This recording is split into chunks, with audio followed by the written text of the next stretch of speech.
Hey, Energy Matters listeners. Once in a while, Cody and I hit a home run with our guests. Actually, I think we hit a home run almost every time, right, Cody? But Pretty much every time, I would say. today is a grand slam. We've got the amazing Alan Cohen on the show.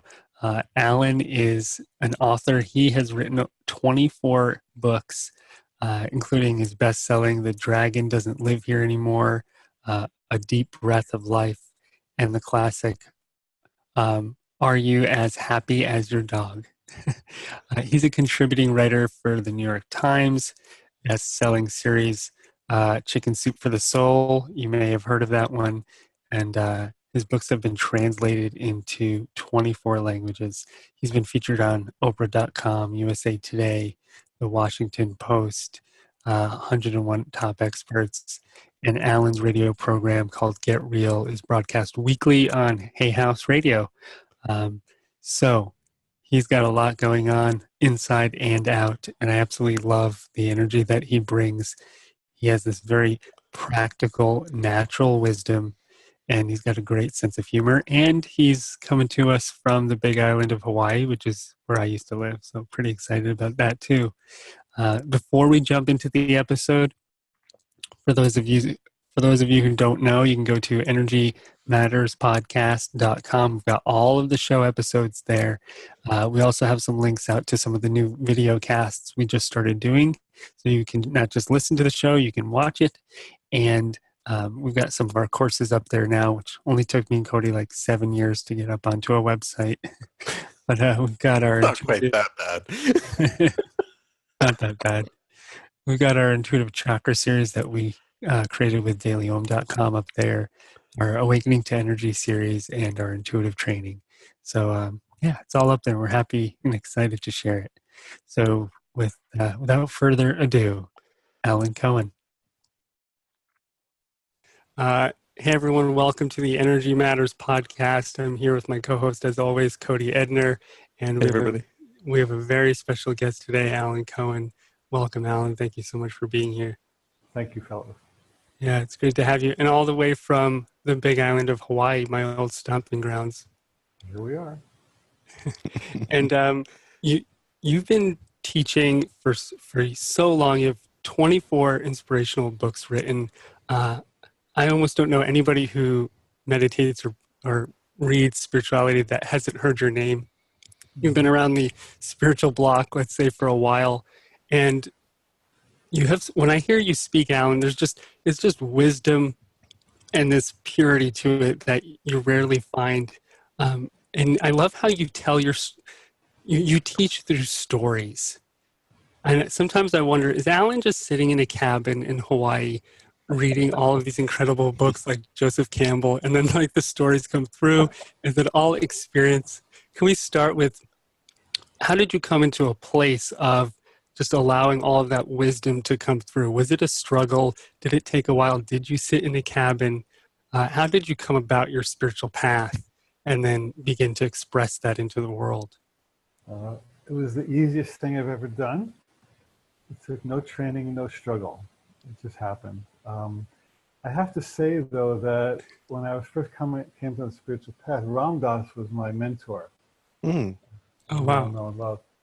And I studied very closely with him for many years. And his style really influenced me because he tells lots of funny and touching and sometimes self-effacing stories.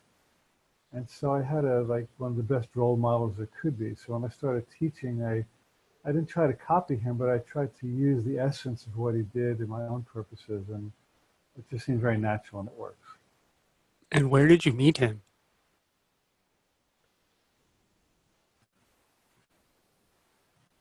Through drugs. Originally, this is the era of I don't know if you guys were around at that time, but it was the 60s and 70s, and so there was a lot of experimentation. And I participated in hallucinogenics, not the thrill or rush or party of it at all. I used to go and meditate by myself, but I was sincerely interested in exploring other dimensions besides the one that people think the only one. And so when I took LSD and other interesting things, I would have these very mystical experiences. I would have these transcendental healing experiences that changed my life infinitely. And so, at that moment, Ram Dass was a bridge between the world of psychedelics and spirituality. So through him, I got into yoga and meditation, and healing and prayer. And of course, at some point, I let go of the drugs. That was passé. But he was the transitional element, like the Sherpa, who took me to the next level. Wow. Could we just ask what kind of drugs were you doing? Just LSD and mushrooms, or? Yeah, just LSD and mushrooms and pot. That was basically it. I never tried anything really weird. It was just a And then drug dealer and then day. there came like a certain point where you realized like I don't need these substances anymore to get that. Yeah, yeah. I had some great experience. I always had positive experiences. I never had a bad trip. I had moments, but and then as I met another teacher named Hilda Charlton that Ram Dass also studied with in New York. And through practicing meditation and prayer and yoga and karma yoga, um, I got lighter and lighter and lighter. And after a while, the drugs seemed heavier and heavier and heavier. Mm. And at one point, the voice said, "That's it. You don't need this anymore." And it just was a natural letting go. And the skin fell off the snake, and I was on to the next thing.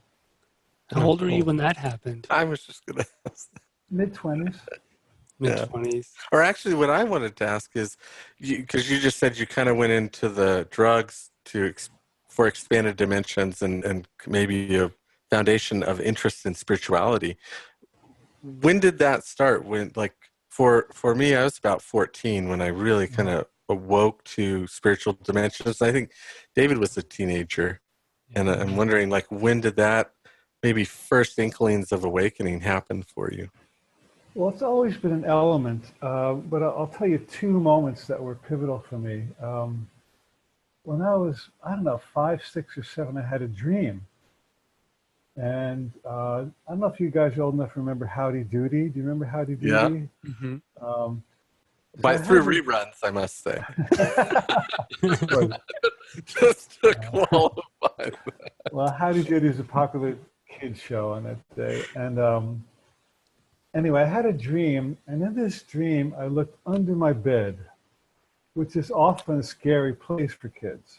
But I looked under my bed, and there was like a room, for lack of a better word, which had illuminated pictures of mystical people. I don't know who they were, but one of them was Clarabelle, who was the clown on Howdy Doody. And I don't know how he got in there, but the whole experience was about seeing into another dimension. Like I really felt like I was seeing beyond this world through these images, cartoon images of some other world. And that was pivotal for me. It was like, you go up in the world and you get mucked up in the thickness and heaviness of the world. And I think that was Spirit's way of showing me at the age of 5 that, there's still a connection to this other portal. And even though you may go through some weird experiences, it's there. Like, you're not totally lost. And then when I was 14, I had just finished my bar mitzvah, and I swore I would never go to a temple again. But the next year, when I was 14, I received an invitation on a postcard from the temple saying there was a youth brunch, and I was invited. And fellas, there was no reason on the planet I would ever do that. Like, my intellect said, this is the most ridiculous thing. But something inside me said, just go. And I was just listening to Bill Bennett's interview with you guys. Yes. Oh yeah.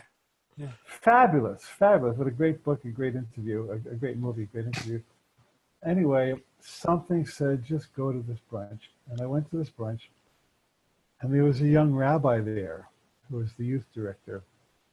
And he gave an impassioned speech about love and healing and God. It was so sincere and so authentic and so from his heart that it won me. Like, this was the first guy I ever met who I a healed relationship with God. And so I joined the youth group, and I became the president, and he became my big brother, like, for 7 years. And he Wow. exerted this amazingly positive, loving influence on me at a pivotal time. I was living in a horrible section of it, and he was like my.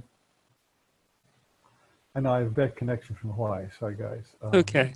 That's all right. That goes in and out. Sorry about that. But he was like a guiding light, like a saving grace that guided me through my turbulent teen years and set my foundation on a healthy spiritual path. I gave up Judaism after a while when I started taking drugs, but that's another story. but you know, you could see how each of these teachings and teachers showed up at the most precious, pregnant, pivotal time that I had grace. I mean, my life has been so filled with grace that I can't even explain. And those are several forms of the grace that I experienced. I did not have that experience after my bar mitzvah. I took that money and bought a computer.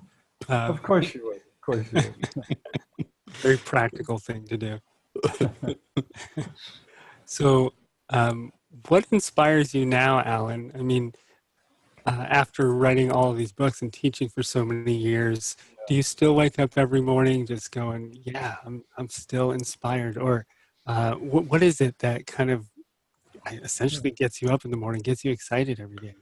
Yeah, thank you. Good question. Well, literally, my dogs get me up. We have 5 dogs, and they run into my bed and start kissing me, which is the best way to wake up in the world, actually. So I get up for them, and I have a lovely partner that we have a great relationship. And nature inspires me. Live in a beautiful nature spot. But I'll tell you more fundamentally, fellas, kindness inspires me. You know, you and I have all been around the spiritual block quite a bit, and we've seen all the out there stuff and all the methods and all the techniques. Yeah. And I read a quote by Abraham Joshua Heschel, a great theologian. He said, "When I was a young man, I was inspired by people who were clever. Now that I'm an old man, I'm inspired by people who are kind." Mm-hmm. I love And that. to me, that's when I see people coming from the heart and serving and being kind, and it's like, okay, that's what we're for. So that's what inspires me. Because it's seen as, a lot of times, kindness is seen as a weakness. Yeah. Yeah, not to me. Yeah, it is for lots of people, but you know, I just finished a book called The Tao Made Easy, and Lao Tzu said that true leaders lead with humility and kindness. Everything else is ego. I love that. I'm just taking it in before I ask another question. I have all these questions written out for you, Alan. I'm like, I don't even want to ask them. I just want to ask what you're up to and what inspires you. One of the things I do want to ask about, though, is A Course in Miracles, because you have a course on A Course in Miracles, a course about the course. And I have picked up A Course in Miracles over the years many times, and it's, for me, what I found, and for those listening, if you don't know what it is, maybe Alan, you could share with us in a moment. But every time I've picked it up, Alan, I've read like a page or two, and like that's enough for like a year. And it's quite a big book. Can you just kind of go over for our audience a bit what the Course in Miracles is, and kind of what angle you teach from about it, and kind of how you help people understand it? The Course is a rare and magnificent spiritual document that was channeled back in the 70s by a resistant psychologist. It's written in the voice of Jesus Christ, although it's not the religious Jesus, it's the spiritual Jesus. And this particular channel was a cynical, atheist, Jewish psychologist. She was the most unlikely candidate, but you know, in retrospect, we realized she had a soul contract to do this. Right. Didn't she kind of never truly believe it quite? Just kind of came through and it happened, and she never could like totally sell her own book, so to speak. Yeah. She said a strange thing. She said, "I know it's true. I just don't believe it." Yeah. And she didn't practice it like other people do, but her role was to describe it, which she fulfilled. Wow. Yeah. I probably would have ended up an atheist, skeptical psychologist like that if I hadn't moved to Hawaii. Got it. Jewish Got it. East Coast. You would have been a philosopher, an Yeah, atheist, skeptical philosopher. that's right. That's right. And so can you give Well, us a bit of that teaching of it, Alan?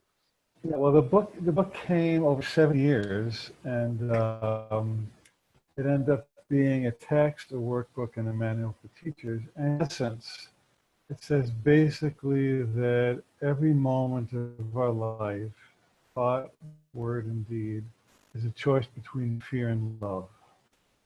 And fear will never take us where we want to go, and love will always take us where we want to go. And there's a line in the text that says, only the creations of light are real.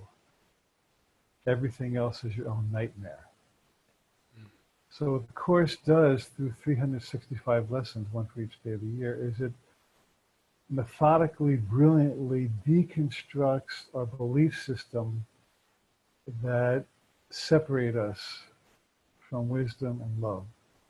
And it shows us the folly of the ego and gradually inserts the wisdom of the spirit.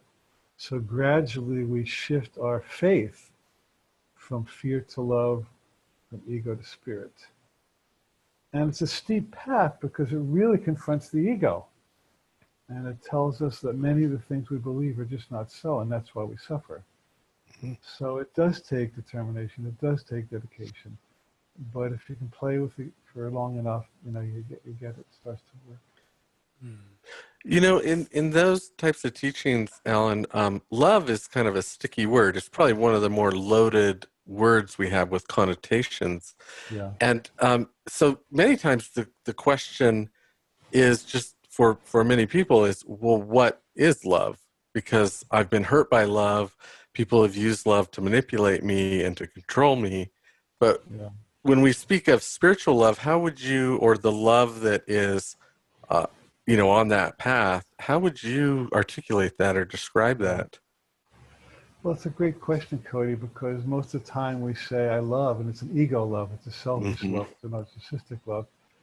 And this is why there's so many divorces, because people think they're in love and they're not. So that's another program, isn't it? Right.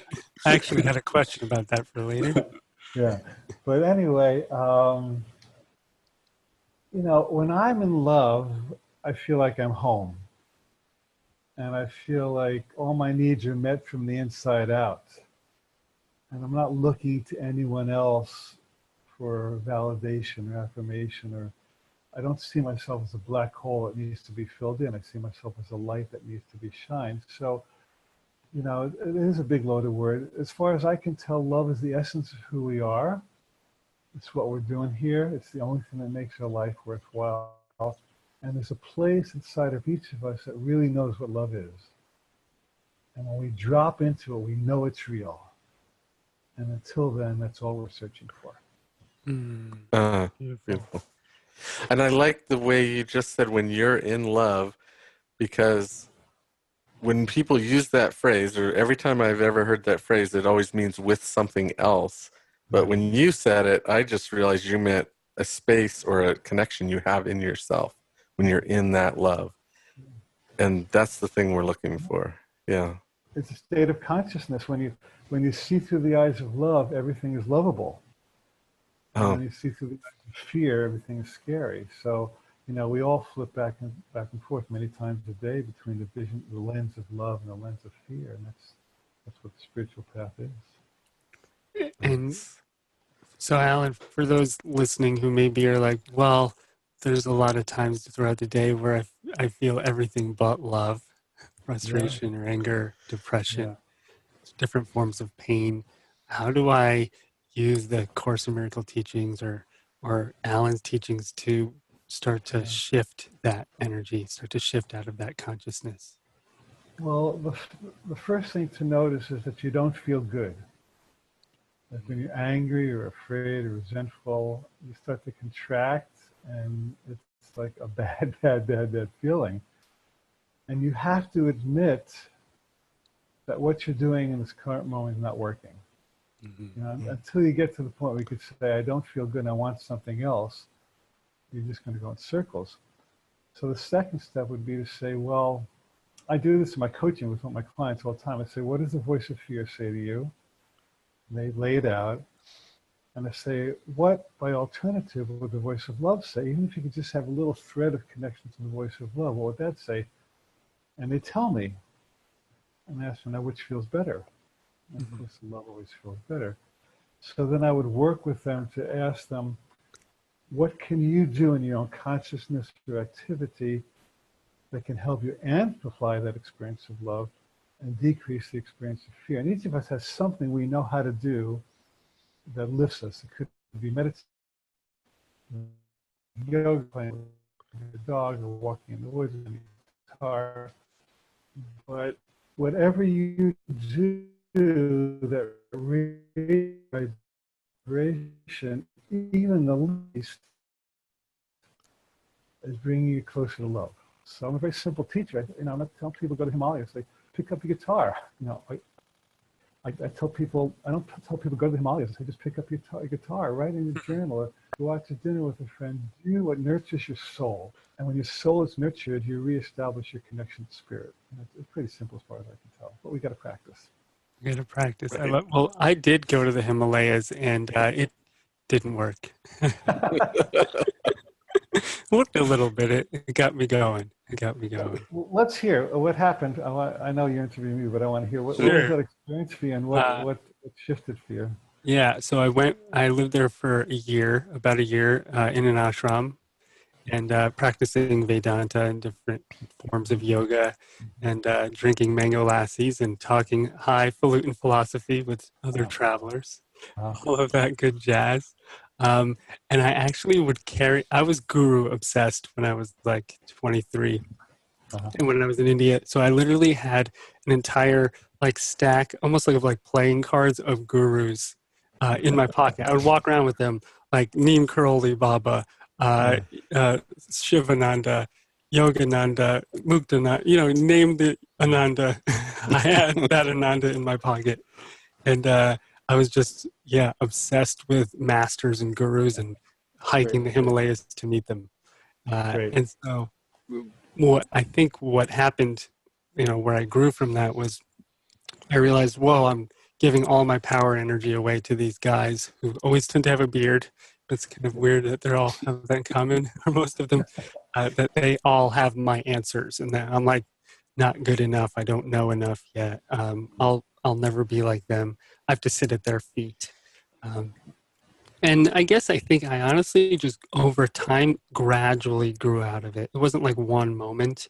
It was just like over time I realized as I started to grow up and teach, I realized, I have more and more of my own answers.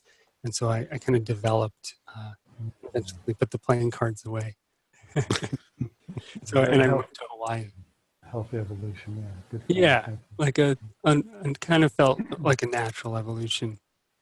Yeah. So not everyone obviously needs to go do that. I mean, kind of the Beatles went there. I lived like one ashram down from where the Beatles used to live, but I didn't write any good music at the time or since then. Forever. Forever. Not yet. Well, that's why guru is spelled G-U-R-U. That's right. That I heard you once say that Mike Myers stole that from you for his movie, the Love Guru, but that you stole it from someone else. I forget. I didn't invent it. He also has another one where he would say intimacy, into me I see. Yeah, that's a good stuff too. So on that note of like the whole guru thing and the kind of, I'm sure there are a lot of people who see you as their guru and they say Alan Cohen is my guru. And he has all my answers and I'm going to listen to the end of this podcast until he gives them to me. But on a more serious note, how do you take that kind of attention and how do you, what do you do with that? And how do you point people back to themselves? I accept none of it and put it all back on the client or the student. When I first started having my books come out, I started getting letters like that. And I also got soulmate letters. You can't imagine the number of women who told them they were to marry a gentle Jewish author from Hawaii. They take a number after a while. And what happened was, at first I was attracted to it, and I would engage with these people and communicate with them. And then something would always happen without fail. At some point, they would get angry with me. And they would say, "You're not who you said you were." And I would say, "Well, I never said I was that. You made up a story about me." And I realized that whenever anybody gave their power to me, it was dangerous for them, and it was dangerous for me. And I read a quote that said, "It only takes a short fall for a halo to become a noose." Wow. And I said, "That's it. I'm out of here." For a halo to become a noose. I like Yeah. that. That's And, I've seen too many leaders fall under ego of accepting that kind of adoration. And so I have none of it. It's like, hey, maybe I am perfectly enlightened. What do you That's know? right. It seems to be a learning curve, though, as a teacher, because it is nice to get validated and recognized. But you do have to kind of grow out of it, Well, I think. we all are.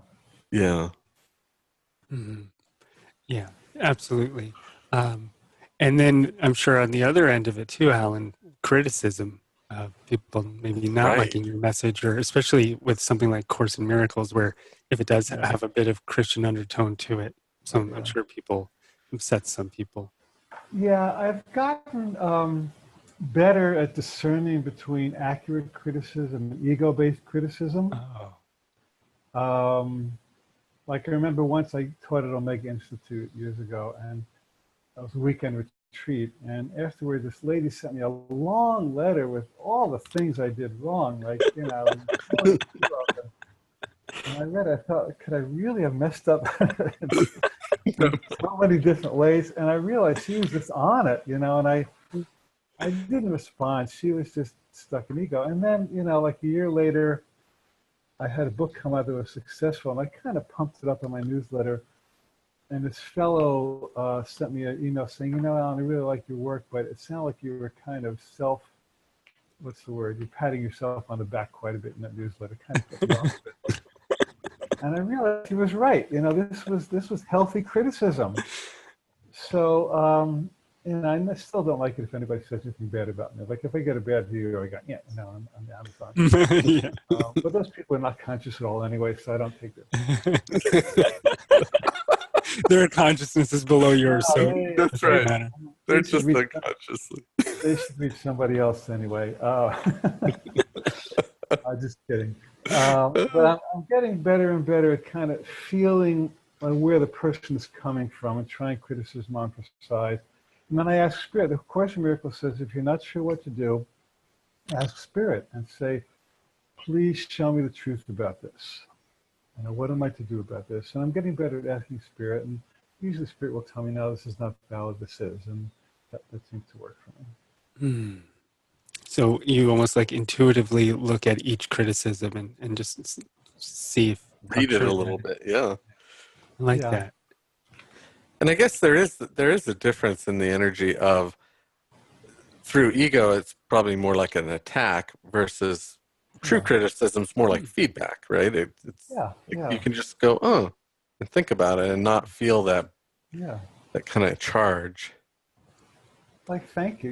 Usually somebody with a healthy criticism will say, "Well, I really like your work," and so they're intelligent enough to sandwich their negative feedback with some support. And that, to me, that feels like a healthy form of communication. They're not tweeting at you, sad. Somebody wrote about my Course in Miracles book on Amazon that obviously Satan had inspired this book. So that's who Satan is, and bring it on because this stuff is healing. Oh, goodness. Wow. I heard you also, Alan, talk about what you call like reality. I think it was reality bubbles. Yeah, yeah. And you give this kind of metaphor. It's I'm a Trekkie, so you kind of use my favorite metaphor of the holodeck. Can you Yeah, yeah. explain a little bit to us about that metaphor and what you mean by our own reality bubbles? Well, that's a great question, isn't it? People say you create your own reality, which is a half truth because reality has already been created quite nicely. Thank you very much. And God doesn't need your help to create it. You know, reality is what it is. What we do is we create our own experience of reality by the thoughts we think and the vision we use. So you may say there's one thing called reality on planet Earth, but really there's 7 billion different realities, some of which overlap. So it's possible for many people to be agreeing to one reality, such as an economic reality, but if you choose not to join that reality, you have the power to create an entirely different reality that confirms itself in your experience. An example, I don't know if you saw the story, but it was the dregs of the recession post Mhm. 2008. And I ran into my friend who's a realtor. And at that time, real estate was in the toilet. Like, you know, half the realtors in Maui were letting go of their licenses because nothing was moving. They were surf instructors, Yeah, yeah. That's right. A massage therapist. massage And, therapists. and massaging all the other realtors who'd lost their job.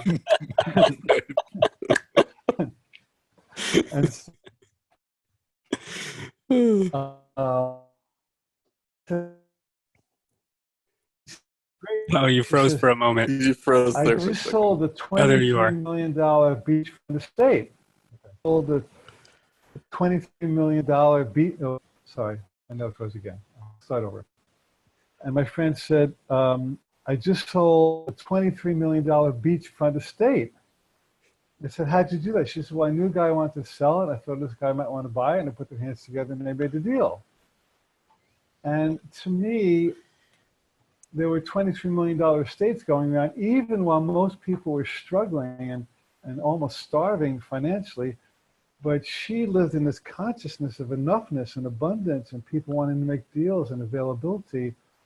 And she thrived through that recession like no one else did. Now, she was subject to the same economic factors that everyone else was. The same stock market crashed and blah, blah, blah, blah, blah. But she was not willing to join that in that agreement that there's lack. And so she proved it by demonstrating abundance in her world and the world of people she touched. So it's like, and I've heard you say it's like there's not one economy, right? Yeah. There's everyone's each almost Yeah. psychological economy. Yeah, there's always people who thrive in a horrible economy, and there's always people who tank in a great economy. So you can't blame the economy on your economic situation. You have to look only to your own consciousness, which is the only source of our experience. It's an inside-out job. Yeah, it's so easy to match the energy of like that mass hysteria or mass It's fear. tempting, Yeah. yeah. Hold on, I'm going to turn Fox News off. Hold on. Very good. um, so Cody and I, we spend a lot of our time, well, twiddling our thumbs. But other than that, we also spend a lot of our time teaching about intuitive tools, meditation tools. Excuse me. And so we uh, we kind of work in that realm of energy work a lot. And we wanted to know, at least I want to know, like what your experience with kind of the intuitive space is, that energy awareness space, and do you teach your students, clients, how to open up to that space, and how do you go about that? Yeah, big time. Thank you. I always say that meditation and prayer or some spiritual practice like yoga, tai chi, those all are beautifully designed to line us up and achieve what Abraham would call vibrational resonance with higher power. So those official things always work. And, you know, whatever form works for each of us is appropriate. There's a million forms of meditation. Each of them work if it works for you. However, I also tell people that simply doing anything that increases your joy is a form of prayer. And so you may not want to be a meditator, but you may like to dance, you may like to do art. So I encourage people to relax and play and step back from anything that feels like a struggle, even momentarily, and ask the voice of joy, where would you have me go at this moment of this day? And when you can really do that, that's the space of miracles. And it says in the Course in Miracles that all that's required for a miracle is a tiny willingness. So if you could just step away from the computer and say, I'm fried, this isn't working, I'm going to take a walk in the park. That little willingness starts to open you, the vortex will say, and suddenly you become available to intuitive guidance that you would not have been available to if you're busy hacking away at trying to get your website done. Maybe, come back tomorrow and do the website. But I tell my students, if it's a struggle, it's not it. That struggle is not required by God. It's the ego's plaything, a struggle, not God's. Mm. So stepping out of that resistance kind of opens that intuitive space. Yeah. I like that. And I know that you're both into mediumship and healing, and there's something I always tell my clients who've lost a loved one. I have a radio show, people call into it, and coach a lot of people outside the show. And a lot of them will say, I lost this loved one, and you know this already, but maybe our audience like to hear this. I've lost a loved one, and I'm grieving, and how I'm asking for guidance, and I'm looking for signs, and I'm not getting anything, and are they really here, and are they gone forever? And I say, that grieving and upset and regret and density and guilt are all very heavy vibrations. And when you're stuck, it's like there was one Star Trek episode where one of the officers was stuck in this dense vibrational field, and some helper couldn't get to him because he had this dark force field around him. I couldn't see him. Yeah, he was like blind. He was blinded to them, and they were blinded to him because he had this cloud around him. Yeah. And I say, people in spirit function as a very light vibration. And they cannot pierce heaviness. So if you really want to connect, you have to do something to your vibration a little bit. Right when you said that, the vibration of our Zoom connection Internet rose. stopped. You talk about spirit, and it just went. Yeah, Hawaiian Akua. Yeah. Anyway, can you just say that for one more time? Yeah. Spirit function. People in spirit function at a very pure, defined, subtle level, and they could be trying to get through to you. But if you're busy twirling around this very dense vortex, you're not going to see the message. So I say, breathe as much as you need to, but as soon as you can, reinstill your joy voice. Anything you can do to raise your vibration will make you more accessible to them and them to you, and you can actually have conversations with them, or they come to you in dreams, they can come in visions or whatever.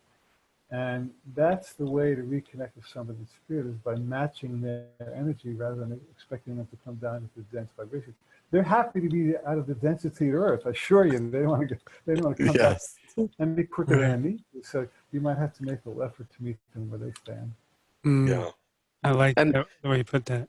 And in mediumship, we teach a similar thing. You kind of have to meet in the middle, right? They can't come all the way down to the physical vibration that we live in, and we have to kind of go up, kind of halfway, so to speak, but somewhere to a higher frequency.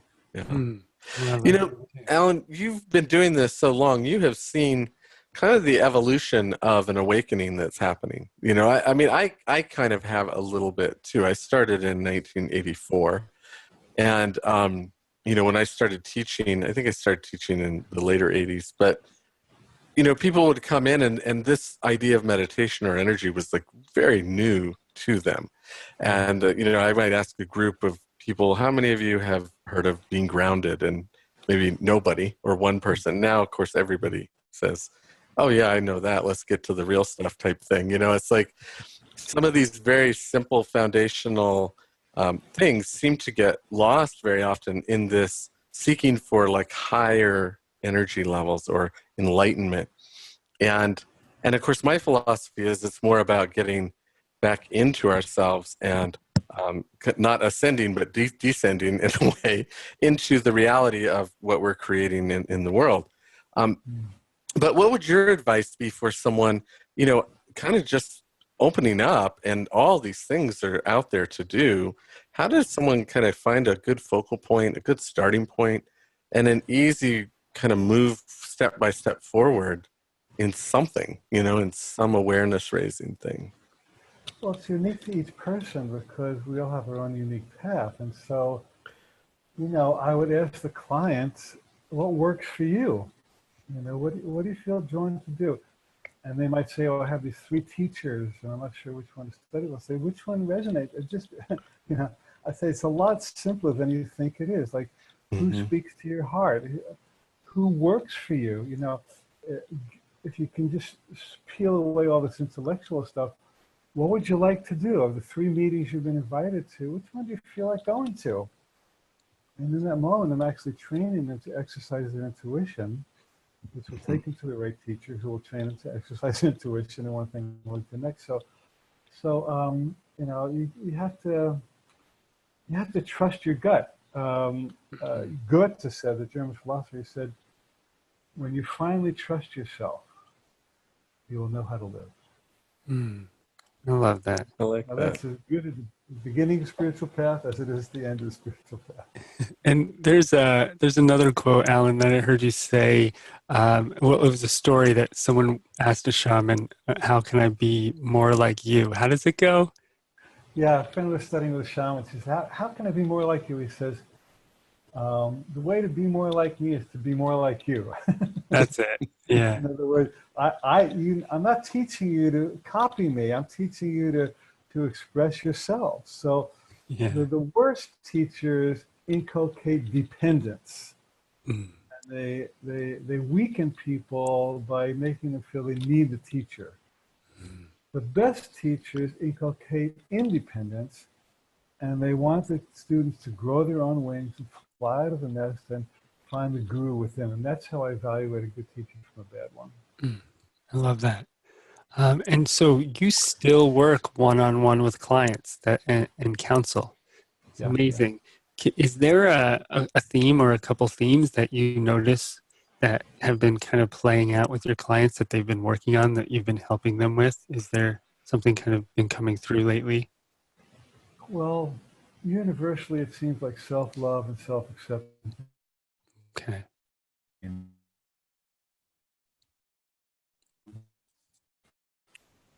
Oh, we got a frozen moment, frozen yogurt moment.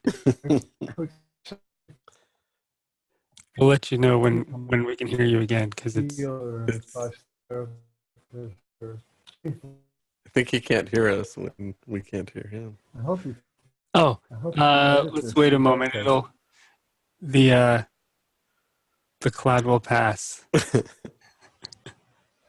I'm back. There we go. You're back. You're back. A lot of the people I coach doubt themselves, and they want to be a healer or a stockbroker or anything. And I just say, what would you be doing differently if you really believed in yourself?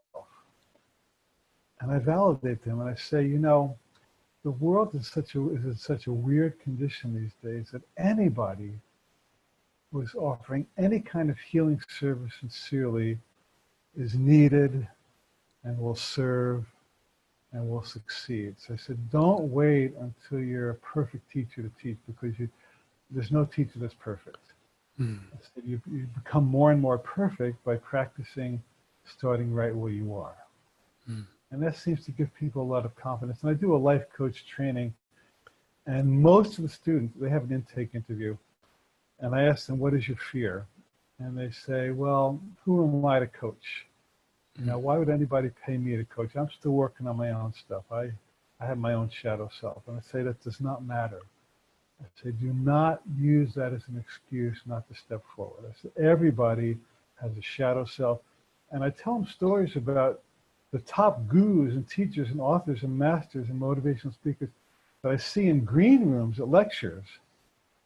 And I see their dysfunctions and screw-ups and their egotisticalness and their hypocrisy. And I'm not saying this to put them down. I'm saying that we all have this dark side. And the people who move ahead even with the dark side have a way of helping. Hopefully they're still working on the dark side as they're progressing. but if you wait until you're perfect, you're never going to do it. So just start. If you're sincere, Spirit will sort everything out for you. You know, the law of attraction will line things up for you. As long as you come from that sincerity. Yeah. So just tell us which ones are the real dark ones in the green rooms. But you know, even the dark ones help. You know, because I see people who have major egos. Not that we don't have major egos, but you know, in their moments of clarity and purpose and intention, they really help people. And lots of times, it's been their own ego that has motivated him to grow and discover where the light is. And when they pass the light along, then they're in integrity. So, you know, we can't fault anybody for having an ego because we all do. So we just have to take the best and leave the rest. Right. Take the best and leave the rest. Yeah. And we're all human. I mean, I think that's what that comes down to. And there can be this kind of imagination, which is what puts you on a pedestal and then gets mad at you, is that somehow we rise above that and we become perfect if we say we're spiritual. And I think coming to a place to be able to accept our humanity and our faults and create positivity regardless of that is the whole point anyway. So beautifully stated. Yeah, we're all abysmally human and we're all extraordinarily divine, and those two run side by side, and the more we can do to amplify the divine and actually work the human into it, you know, like even our human, someone once said, what's in the way is the way. And so when we start to address our human flaws and either correct them or B, come to peace with them, then we're really making spiritual progress, far more than just meditating and making believe you've seen Jesus when all you've seen is your own vision and not really Jesus. So, you know, it has to be worked from the ground up. We have to integrate heaven and earth. That's our game these days. Can I ask you, Alan, about writing? So first of all, how did you write 24 books? That'd be the first question. And the second is, when you sit down to create content, to write something, do you have a process? Is it like this systematic way that you write a book and tap into that inspiration? Or is it different every time? What does that process look like? It's a prayer. I say a prayer before, and it's something like, I invite the highest source to deliver the highest material through the purest channel to the audience that can most benefit, to bring the blessing to the world, and to support me in the process. I love that. That's my general prayer. And then I open and it floods. I figured, oops. You're back. It's more of a matter of me sorting them. I don't consider myself an author. I consider myself a recording secretary. And I believe that the book is already written in spirit.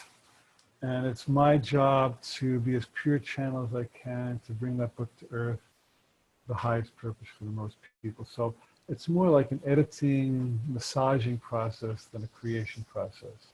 It's a co-creation. Spirit is using my personality and my repertoire to send good ideas, and I work them into my belief system and send it out to the world, to co-creation. It almost sounds like a conversation with God. Yeah, I don't hear specific voices, but I get ideas, and you know, like it's like one seed idea drops into my brain, and then it's my job to flesh it out in as interesting way as possible. And do you have more coming? Endless, infinite. Your publisher will be happy to hear that. Yeah. Yeah, I'm devoting August to finishing my next book. So. Oh, wonderful! Oh, nice. Oh yeah. That's so cool. What? Hey, so Alan, in all of these different books and teachings, or just in your own philosophy, like, what would be a real simple statement about what you hope to impart to the world? Has that grown and changed over the years? And is there different focuses that you've had, or has it always been just something in your heart that's just core that everything else revolves around? Is there some kind of central energy or idea? There's a core idea that love works, Mm-hmm. and that we love each other and love ourselves. We're lined up with spirit, and everything unfolds naturally from that. However, I've become more and more confident in that, and I go to deeper and more subtle levels of it, and I find new ways to say it. And there's nothing new about my message, but I think I'm becoming more sophisticated, shall we say, in delivering it, and finding new and interesting ways to say it so that more people get it. I think I'm able to read the masses more than I used to. I used to write more for more of an esoteric crowd, but as I become more grounded in my own life, I'm finding better ways to say it so more people will receive it. Oh, I love that. Wow. Do you have a specific meditation practice or spiritual practice that you do every day?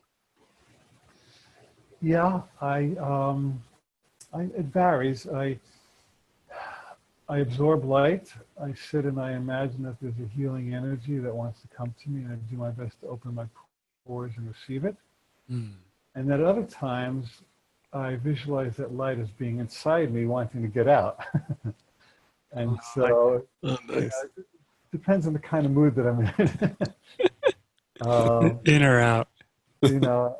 They both work. I think the inside to out really is the truth, closer to the truth. But when I don't feel it's in me, then it's appropriate to invite it to come in. And sometimes I do mantra like Om Mani Padme Hum or Gate Gate Parigate Parasamgate Bodhisvaha, some ancient mantras. So I find that sometimes a mantra will I have a very busy mind. And so that focus on a mantra really brings my mind to one point, and it takes all the distracting thoughts away. You think your mind is busy because you're such a creator and there's always that next? No, I think it's because I was trained as a neurotic Jew, and I just just comes natural. I'm always figuring and the monkey mind. Yeah, I know exactly what that's like. It was from the bar mitzvah. Ever since then, you get initiated into it. It's passed down. Worry about money.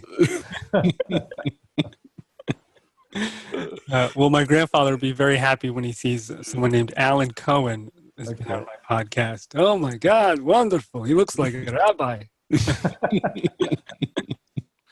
Blessings to you, grandfather. Yeah, thank you. Amazing, Alan. You're so genuine and love your message. Cody, do you have any other questions for Alan before we let him off into the infinity of his creation for August? I don't. Thank you so much for being here, Alan. That was just enlightening, and I love the authenticity and just the natural way that you can speak about this, and that is the thing I like to see in spirituality, because it is. I don't want to use the word masses.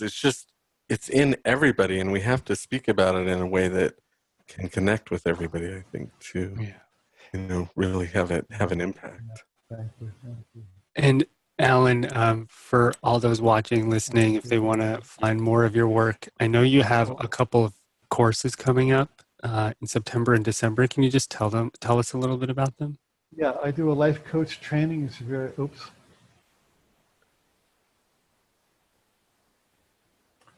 Am I back? You're good. Yep. You're back.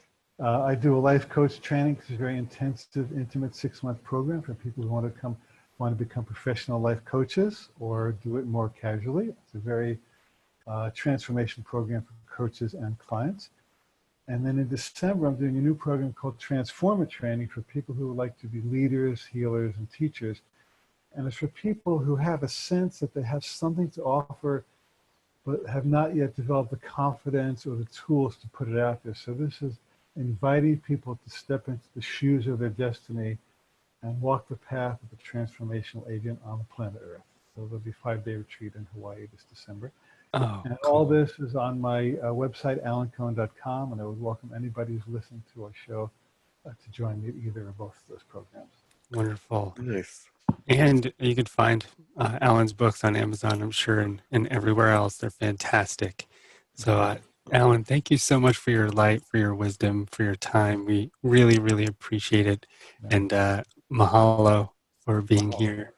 And well, you guys, I have to say, you guys are doing great things too. I was listening to some of the podcasts beforehand. It's really high caliber, authentic, from the heart, practical material. So thank you. Totally on your team. Thank you for blessing so many people with your good work. Thank you. Thank you so much. And thank you, everyone, for listening to Energy Matters. We will see you next time. That's Alan Cohen. And my brother's name is Alan. Great minds think alike. Great minds. That's right.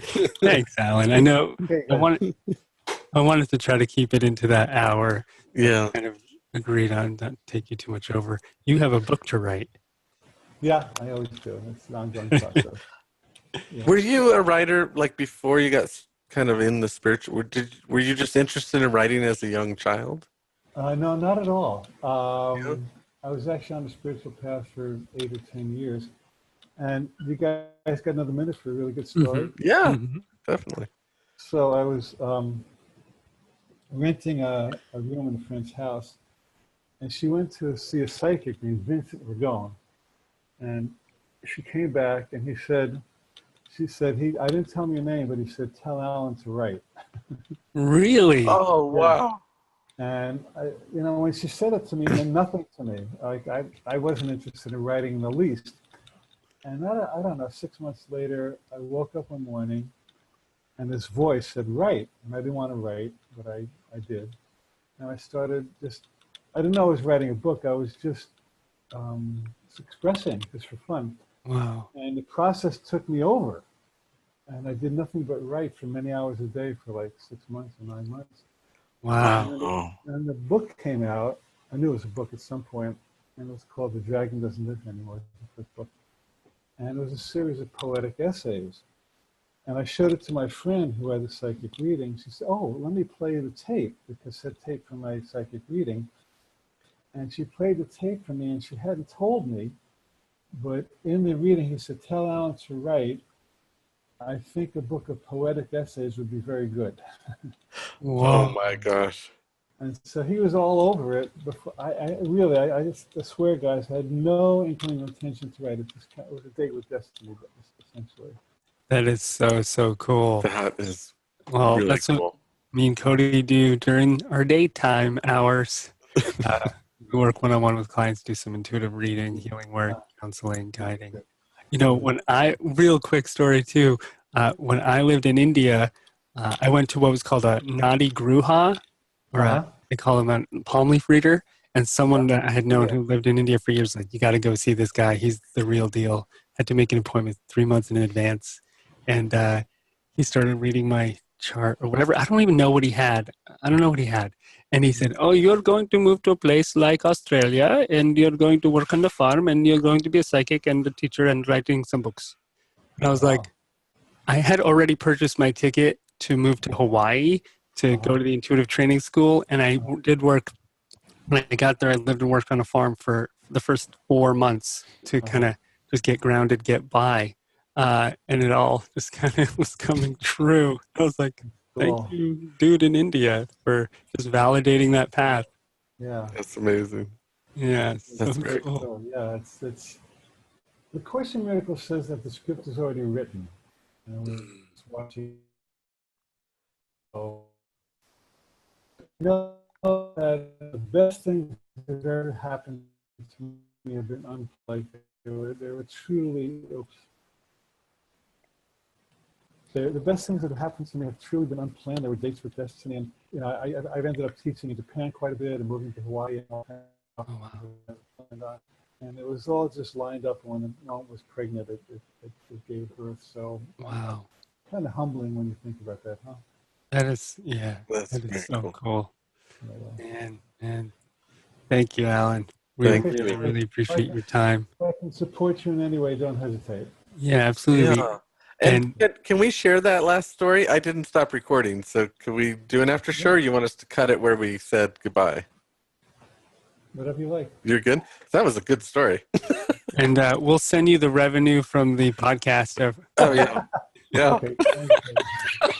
Okay. Nice guy. Be well. Cool. Talk to you. Peace. Take Thanks, care. Alan. Talk Thank soon. you. Bye, my Bye-bye. friend.